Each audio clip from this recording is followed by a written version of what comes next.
Today we are going to start our new chapter, that is Triumph of Surgery by James Herriot from the book Footprint Without a Faith. Okay, so this story is all about a small dog that is Tricky, who is pampered and overfed by his rich mistress, Miss Pomfrey. And he feels seriously ill, and his mistress consult a veterinary surgeon surgeon and Mr. Harriet, who is a surgeon, he tell Miss Pampri to keep him for 15 days. Okay, so the story unfolds into how he gets well. All right, so listen. I was really worried about Tricky this time. I had pulled up my car when I saw him in the street with his mistress, and I was shocked at his appearance. He had become hugely fat, like a bolted sausage, with a leg at each corner. His eyes, bloodshot and rheumy, stared straight ahead, and his tongue rolled from his jaw. So here the mistress means mistress means Malik. We usually call it Malik. Right? And bolted means is a fat sausage cardium in our language. Right? And bloodshot means inflamed or eyes with full of blood. आँखाभरि खुन छरीको आँखा. Rumi means watery. एकदमै पानी छरीको. Lulled means sit, lie or stand in a lazy or relaxed way. So the narrator start telling us that how he was worried about Tricky, a pet dog. The narrator, Mr. Harriet, stopped his car and he sees Tricky with his mistress on the road. As narrator is shocked to see Tricky because he looked like bolted sausage, एकदमै fat देखिन्थ्यो. And he has become very fat. His eyes were red and watery, and उसको आँखा चाहिँ एकदमै के थियो, एकदम खुनसरी. He was very full of redness, यो full of blood. अनि रुमी means his आँखामा एकदम आँसु भइबसेको. You have seen the dog, जसको आँखामा चाहिँ एकदमै पानी जहिले पनि भइरहन्छ, त्यो टाइपको थियो है. अनि सबै त्यो खालको थियो. अनि उसको टङ पनि जिब्रो पनि मुखबाट बाहिर निस्किरहेको थियो. Pomfrey hastened to explain. He was so listless, Mr. Harriet. He seems to have no energy. I thought he must be suffering from malnutrition, so I have been giving him some little extra between meals to build him up, some malt and cold liver oil, and a bowl of Horlicks at night to make up him sleep. Nothing much, really. Right? So here, hasten means be quick to do something. Listless भनेको lack of energy or enthusiasm. Malnutrition भनेको lack of proper nutrition. Cod liver oil भनेको oil pressed from liver, है. लिभरबाट निकाल्ने जुन तेल छ है, तेल छ. अनि रिलेन्ट भनेको becomes less severe and intense, है. यहाँ चाहिँ what Miss Pomfrey is trying to say, who is a Tricky's owner, start giving explanation to Mr. Harriet, है. अनि she told Mr. Harriet that she thought that Tricky was malnourished because he did not have any energy and excitement. So she told him that she used to give him malt cod liver oil, and a bowl of Horlicks at night, and apart from his regular meals, so that he could sleep at night. Sleep at night. Although she gave him so much to eat, she says that she doesn't give him much to eat. Okay. You cut down on the sweet things as I told you. Oh, I did for a bit, but he seems to be so weak I had to relent. He does love ice cream, cakes and chocolate, so I can bear to refuse him. Relent means become less severe or intense. Right? And so what then narrator asks her if she has cut down on sweets, and she replied that she did it for a while, but she felt Tricky was getting weaker. Right? But she was getting weaker, and because of which she has stopped being so harsh with him. And also she says she is unable to refuse him cakes and chocolate because those are the favorite of Tricky's. All right. I looked down again at the little dog. That was the trouble. Tricky's only fault was greed. He had never been known to refuse food. He would tackle a meat at any hour of the day or night, and I wondered about all things Miss Pomfrey hadn't mentioned. All right, so the narrator then understood the Tricky's problem. Okay, so the dog was very greedy. Greedy means loभी, है ना? And could eat any time of day. जसले दियो भने पनि खाने, and he did not know how to say no to food when his stomach full. है अगाउँदा पनि उसलाई दियो भने पनि he never say no. He just eat it. So the narrator also thought to himself of all the things that Miss Pomfrey would not have mentioned, which she fed tricky है अरू के दिन्थ्यो त्यो चाहिँ मिस पम्फ्रेले भनेन भन्दैछ यहाँ चाहिँ हैन giving him plenty of exercise well he has little works with me as you can see but Hawkins the gardener has been down with lumbago and so there has been no ring throwing lately lumbago means pain in the muscle अनि joints of the lower back and ढाड दुख्ने बिमार भन्छ नि है ढाड दुख्नु भन्छ that is a lumbago in English. So again the narrator asks Miss Pomfrey कि whether Tricky was exercised or not उसलाई exercise दिँदैछ कि दिँदैन उसको exercise छ कि छैन भनेर सोध्यो अनि to which Miss Pomfrey replied that she does take him out for a walk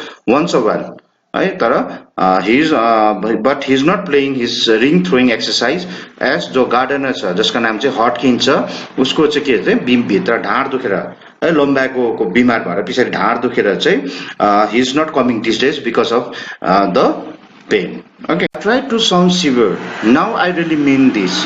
If you don't cut his foot right down and give him more exercise, he is going to be really ill. You must harden your heart and keep him on a very strict diet. So here severe means very intense अथवा एकदम seriously. Right? Again, यहाँ चाहिँ के भन्दैछ भने what narrator is saying कि now I am turning into severe. Right? यहाँ चाहिँ is trying to talk seriously to Miss Pomfrey अनि what he is saying is if she does not control Tricky's eating habits and increase his exercise, he would soon fall ill.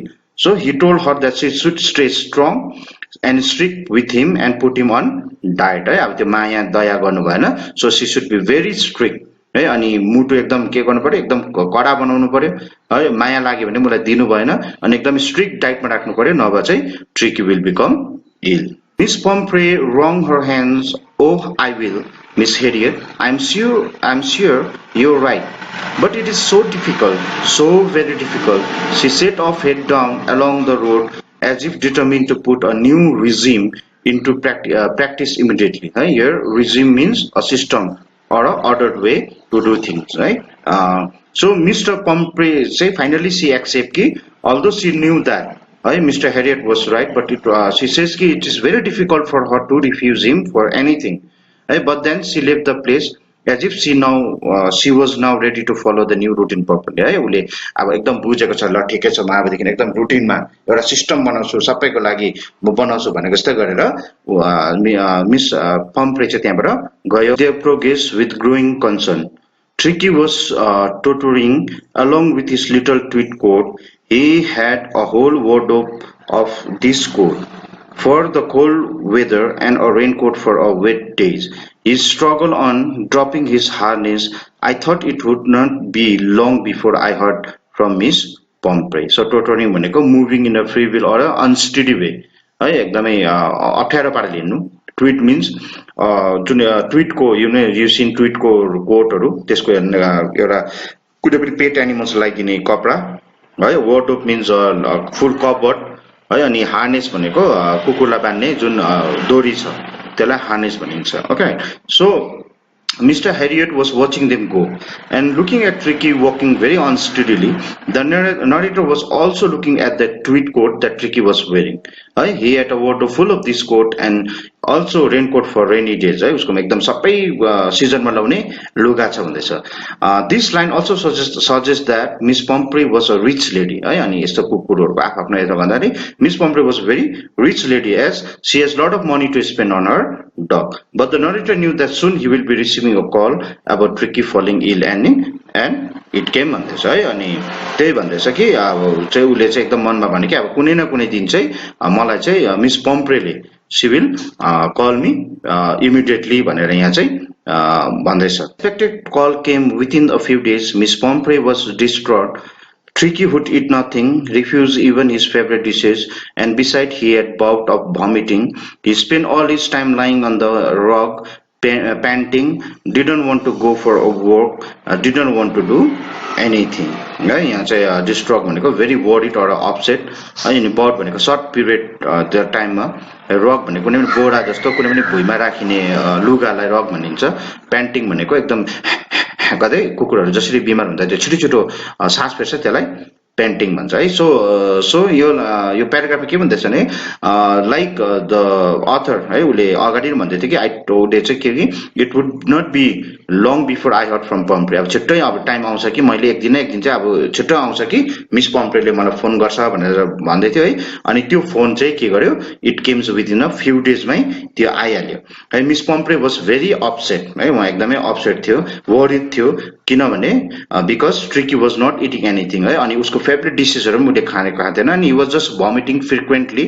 है अनि he did not want to do anything एकदमै केही काम नगरिकन एकदम खालि लडी मात्रै रहन्थ्यो made my plans in advance the only way was to get Tricki out of the house for a period I suggest that he would be hospitalise for about a fortnight to be kept under observation. Alright, so fortnight भनेको fortnight means is a period of 2 weeks. 2 हप्तालाई हामी fortnight इंग्लिशमा fortnight भन्छ 2 हप्तालाई अनि यहाँ चाहिँ के भन्दैछ भने अब being a veterinary doctor है narrator was a veterinary doctor so he had made everything he had planned in advance है अनि he knew कि the only way to get Tricky well was to get him out of the house for few days अनि उले चाहिँ आफ्नो मालिकलाई miss पम्प्रेलाई के suggestion दियो भने कि ट्रिकीलाई चाहिँ to keep Tricki into hospital for around 2 weeks अथवा 14-15 दिन चाहिँ हस्पिटलमा राख्नुपर्छ भनेर चाहिँ सजेस्ट गर्यो भन्दैछ almost soon she was sure he would pine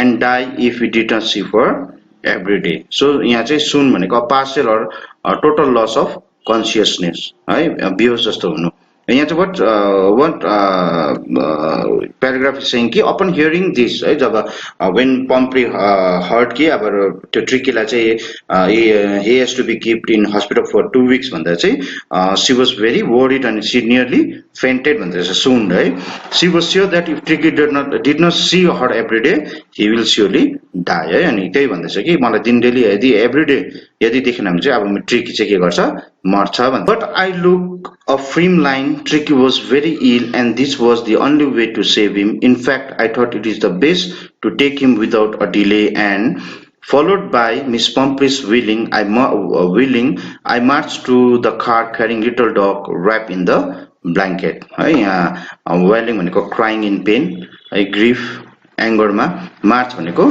बिस्तारी हिँड्नु so narrator knew एकदम उलाई चाहिँ when narrator saw the Tricky so he knew it है he took a film line भन्दैछ है यो भनेको narrator kept his word है अनि he told her that Tricky is very ill अनि only the option is to keep him hospitalized अब हस्पिटलमा राख्ने एउटा मात्रै अप्सन छ है so narrator thought it would be the best way to avoid any delay है अनि एकदमै कुनै डिले नगरिकन नै Tricky should be kept in hospital as soon as possible. So he went to their house and even though Miss Pomfrey was crying, wailing on the side, even though Miss Pomfrey was crying, they marched out of the car, right, carrying the dog to go away from her. Right? So he took the dog, wrapped in the blanket and put him in the car है एकदम blanket बालेर उले अब डाक्टरले अब मालिक नि जो मिस पम्फ्रे रुँदै भए पनि उहाँले ब्ल्याङ्केट बालेर he marched through the car staff rose and maids rushed in and out bringing his day bed his night bed favorite cushions toys and rubber rings, breakfast bowl, lunch bowl, supper bowl. Realizing that my car would never hold all the stuff, I started to drive away.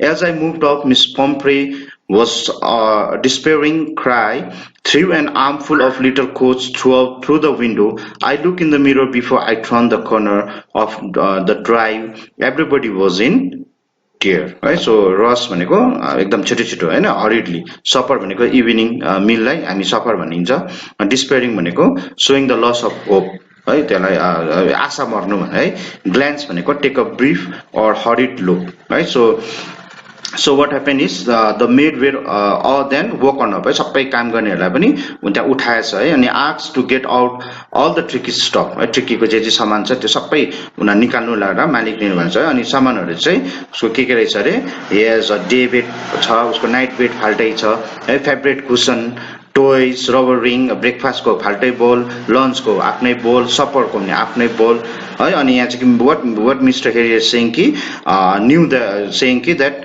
उसको कारमा चाहिँ है that all the stuff भनेको त्यो सामानहरू चाहिँ अड्दैन so he started rushing things है अब त्यो अड्दैन अन्त ऊ के गर्न थाल्यो गाडी ड्राइभ गर्न थाल्यो है अनि as the doctor was leaving with Tricki miss Pumphrey threw lot of coats that Tricki use to wear in the car है सामानहरू त्यहाँ पम्प्रेले फ्याँक्यो भन्दैछ अनि on turn he saw through the rear window है साइडको त्यो जुन विन्डो छ है साइडको मिररबाट चाहिँ उसले यसो हेर्दाखेरि चाहिँ सबैजना चाहिँ केमा थियो अरे दे वर अल क्राइङ भन्दैछ On the road, I glanced down at the pathetic little animal gasping on the seat by my side. I patted the head and Tricky made a brave effort to wag his tail.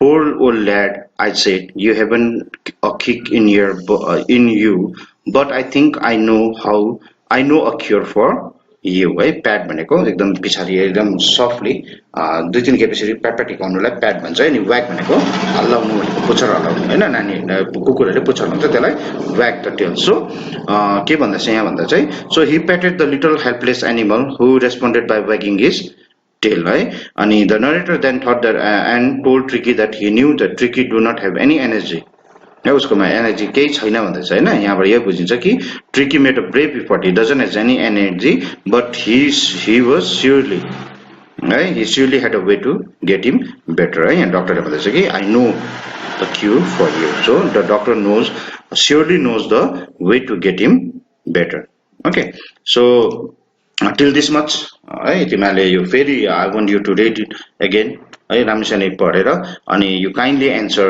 these questions यो के छ so maybe on यो सकेर once I receive the answer of these questions I'll move on to other part okay so till then take care